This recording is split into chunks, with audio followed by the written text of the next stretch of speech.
vais a por otra canción. Esto es que yo no sé, ¿me escuchan por ahí detrás? ¿Sí? Vale. Esta es una canción de boda. Las canciones, claro, la mujer que va a cantar, pues los temas que le afectan más directamente, pues los temas de amor, las bodas, las nanas, el galanteo, claro, también, por supuesto. Entonces, bueno, pues ahora vamos a cantar una canción que se llama Abrishmi Galanika. Abrishmi Galanika. Abrishmi Galanika, esta voy a explicar un poquito porque algunas palabras a lo mejor no se entienden. Abrishmi Galanika, ella va a amanecer. Abrishmi, yo los abro, mi lindo amor. Dice, mi padre está meldando mosoyerá. Meldar era rezar, pero rezar los judíos leen los textos sagrados. La Torá, que es el Pentateuco de la Biblia realmente, y el Talmud, que es otro libro donde recogen las interpretaciones de la Torá. Bueno, ellos qué hacen leer, meldar, es la palabra en ladino para leer, para rezar también. Mosoyerá. Y después dice, mi madre, vamos, que él quiere entrar a toda costa, pero ella como que le va poniendo, se le va poniendo interesante el tema.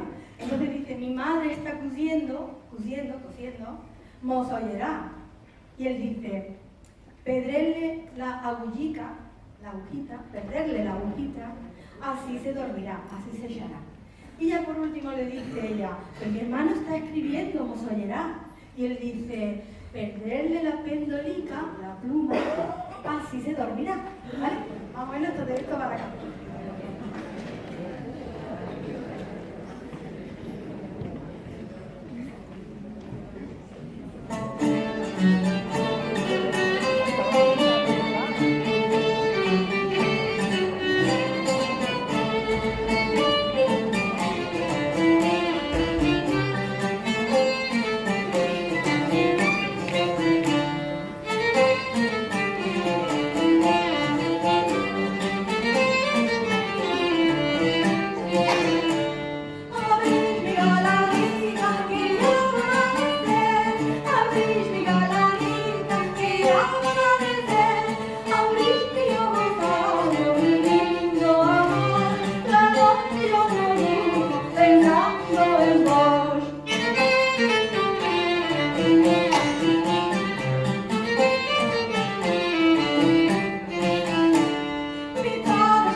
No se lo ponía nada fácil.